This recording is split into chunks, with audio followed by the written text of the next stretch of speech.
নবীজি আলাইহিস সালাতু ওয়াস সালাম বলেন, উনসুর আখাকা যালিমান আও মাজলুমান, উনসুর আখাকা যালিমান আও মাজলুমান, তুমি তোমার ভাইকে সাহায্য করো যদিও সে জালেম হয় কিংবা মাজলুম হয়।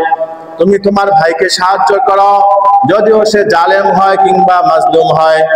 সাহাবীগণ আরজ করলেন, ইয়া রাসূলুল্লাহ, মাজলুম ব্যক্তিকে সাহায্য করব সেটা না হয় বুঝলাম, মাজলুম নিপীড়িত ব্যক্তি তাকে সাহায্য করতে হবে, কিন্তু জালেমকে যে সাহায্য করার কথা বললেন, জালেমকে আমরা কিভাবে সাহায্য করব?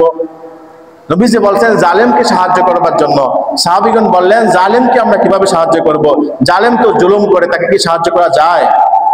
নবীজি আলাইহিস সালাতু ওয়াস সালাম জবাব দিলেন, জালেমকে তোমরা এভাবে সাহায্য করবে, জালেমের জুলুমের হাতকে তোমরা ভেঙে চুরে চুরমার করে দিবে, জালেম যেন জুলুম না করতে পারে তোমরা সেই ব্যবস্থা করবে। তাহলে তোমরা জালেমকে সাহায্য করলে, জালেম যেন মানুষের প্রতি জুলুম না করতে পারে সেই ব্যবস্থা করতে হবে।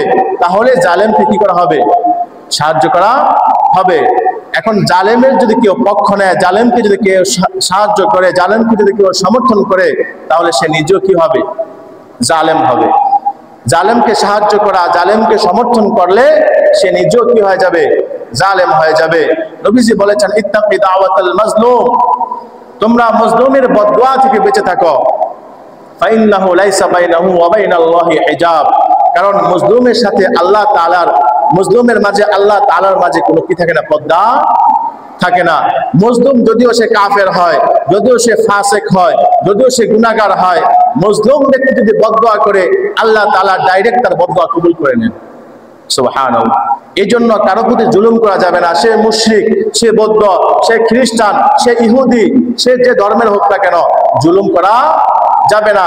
আল্লাহ সুবহানাহু ওয়া তাআলা বলেন, ইয়া ইবাদি, হে আমার বান্দারা, ইন্নী হারামতু যুলমা আলা নাফসি, আমি আল্লাহ নিজে নিজের উপর জুলুমকে হারাম করে দিয়েছি। আল্লাহ কি বলছেন?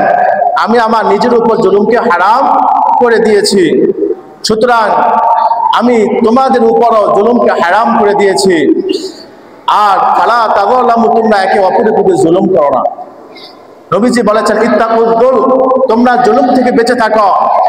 ফাইন্না যুলমা যুলুমাতুন ইয়াউমাল কিয়ামাহ, জুলুম কিয়ামতের দিন ভীষণ অন্ধকার হইয়া দেখা দিবে।